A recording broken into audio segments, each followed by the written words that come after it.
Welcome to the video, guys. So we're going to be touching on spoilers for Star Trek Picard. We're actually going to be looking at the 4chan leaks. Now, I know a lot of people will instantly say, why? Because this has actually been proven to be true by the first episode. And that person in the leaks didn't just talk about the first episode, they talked about the whole season. So I thought this would make a really interesting video because a lot of people have said it's fantastic and it's great and there's so many nostalgia and things like that. But it's interesting to take a look at the direction that they want to go in. So this is your spoiler warning. We're going to be delving into spoilers, and although none of this is confirmed past the first episode, the person that leaked it also leaked other stuff, so it's probably true. So take from that what you will.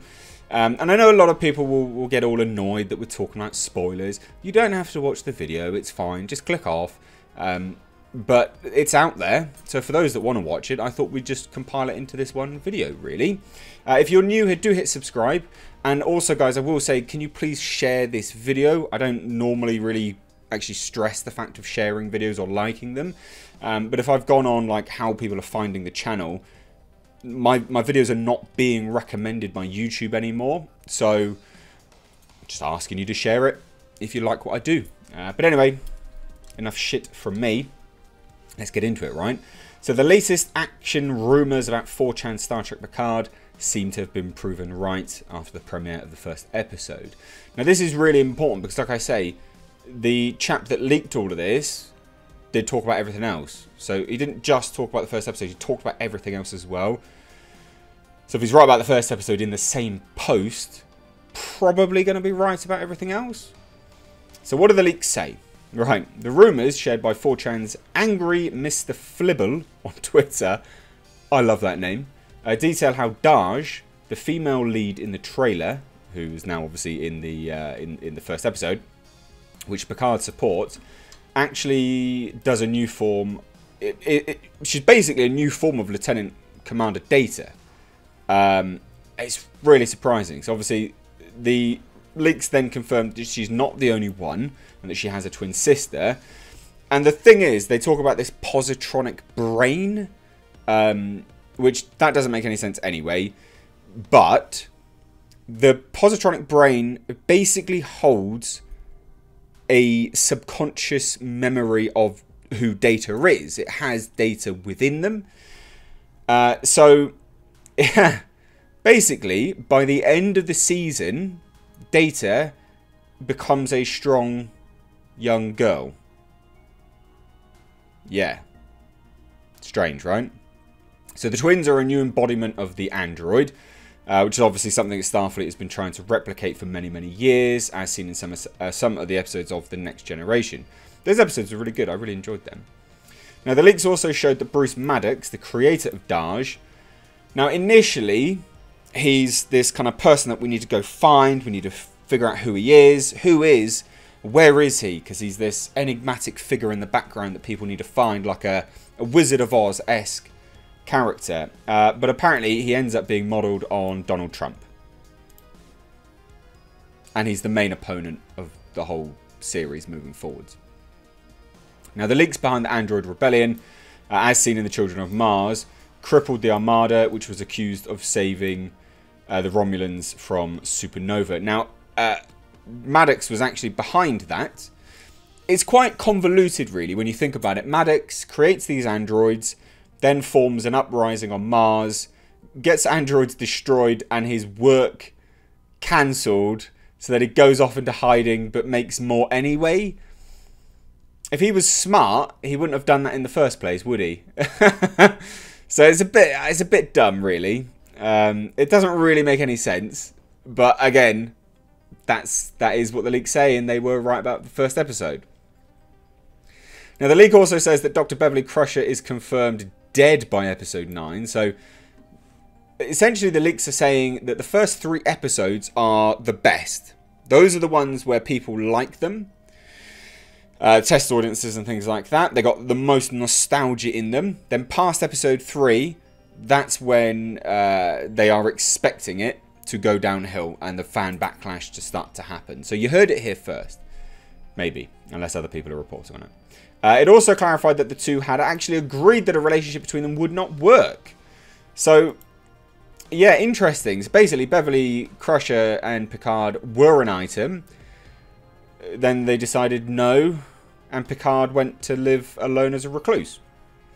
Here's the really interesting thing. Right, that blonde doctor or scientist that we saw in the first episode, Alison Phil's character called Jurati. I think that's the character if I remember rightly. She's trans. She's born a man. The character is also expected to do a comedic back and forth with the EMH, the Emergency Medical Hologram. The character Rios, or Rio, however you want to spell it, I guess, is going to die trying to save someone's life at the end of the season, but will also technically be available for a second season, as his EMH lookalike will take his place among the crew. I do find these EMH things to be, it's going to be a real get out, that, and I think that's where you kind of lose a lot of the weight behind characters when they die, but they can come back anyway. It's a bit like, well, does it really matter at that point? Is there any risk to these people? Now, the leak also said that the show would touch the opioid crisis we're seeing in the United States, as Raffi will turn out to be addicted to the Starfleet version of painkillers. Opioids. Although it looks like she could be cleaned up earlier in the season, she falls behind later in the season due to Narek. The leak adds that Hugh works for what is left of the Romulans, and he disassembles the Borg cube, so obviously we saw that at the end of the episode, to use his technology to deprogram and rehabilitate the drones. 7 of 9 will join a group called the Fenris Rangers, and they're described as a group of people who help refugees in the galaxy, and she also has Starfleet issues due to their passive role in rescuing Borg drones. You can see that I have been looking at wheels for my car. Now, the Romulan agent Narek turns out to be the ultimate twist on Season 1. Not only was he really behind Maddox's attack on Mars Utopia, Planitia Fleet Yards, he's also a Borg sleeper agent, assimilated but activated later. Then we have a connection to the Kelvin timeline Trek films, when we learn that the Narada, the mining ship that followed Nero Spock into the past and that caused the new timeline, was actually expanded with Borg technology. Why is a mining ship good for... Why? Why are you expanding a mining ship with technology? With Borg technology and weaponry? What? Why would you do that when you can do whatever you want with it? Why would you do that? That's super dumb. Now, the details of the leaks in Season 1 end on another connection to the Next Generation era, with Q appearing in the last episode for the first time and yet briefly. So he's basically like this looming character who may appear in the next season. Yeah. Now, another 4chan leak for Picard. Tomorrow we will probably find out whether they are correct or not, and that's sort of anger Mr. Flibble over on Twitter. Yeah, so first episode seems to confirm some of the leaks. Again, remember, the first episode has actually confirmed a lot of the leaks. So, look, what do you think? What do you think?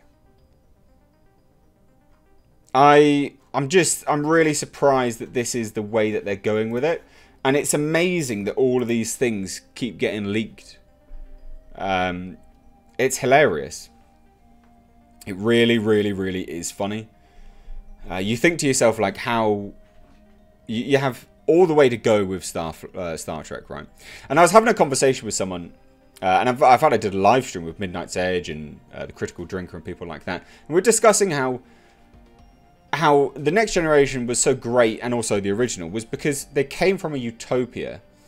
And there's something earnest in the approach, because ultimately we live in a pretty, you know, people complain and moan about the world around us non-stop. And it's not inherently a bad place that we live in, but people still want to escape it, don't they? Now, if we're getting smashed over the head persistently and consistently with essentially what we live in, why would you tune into it?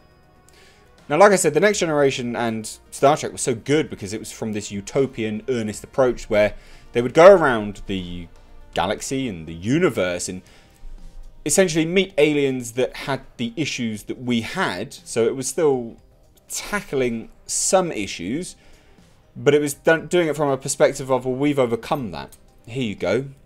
Learn from us. Let us impart some wisdom on you. And it was nice. Something really nice about that approach. Everything drib and drab now. Like, it's just... Why do I don't want to tune into it? It's not why I want to tune into Star Trek anyway. So there you go. That's the leaks. Bruce Maddox is going to be Donald Trump, which is our favourite for Alex Kurtzman. He did it with the Klingon leader in Discovery. Now we're getting it with Maddox. We're getting two technically kind of trans characters, which is fine. But it needs to be pointed out that this is part of the leaks. Data is going to be a strong young woman, basically. And then one of the main characters was born a man. Everything with respect to all of this is all in the execution. Now, all of this could be great. But judging by episode 1 and the very sloppy writing, because that's one of the things I said on this live stream that I was a part of, was that it felt like they were rushing to the wire. And if anyone knows anything about script writing, there's a few passes over scripts. And the dialogue was very first draft. I don't think it will be executed with any finesse, which will be a shame, because that will basically it'll make or break the show, which that will break it. So, what do you guys think about all of this? Does this make you excited for it or not? Or do the kind of overt references to everyday life make you want to tune out a little bit? I'd be very interested to know, because like I say, inherently these things aren't bad, but I do feel that most people want to escape when they tune into entertainment. But hey, I'd love to hear your thoughts, because that's just mine. So let me know down below in the comments if you are new here. Please do hit subscribe. And like I said at the start, please do share the video. I know I'm going to bang on about it pretty much all week, about sharing videos places. And it is genuinely because my videos are not being recommended anymore. And I don't know why. It's very peculiar. I think YouTube is basically sandboxing off my channel, which is really frustrating, because I've worked very hard to grow this channel. So for it to be sandboxed now is a shame, really, and I don't really understand why. So, and also people are being unsubscribed. I get that all the bloody time. Very frustrating. So make sure you are subscribed if you think you're a subscriber. Anyway, guys, I've been Mr. H. Take care.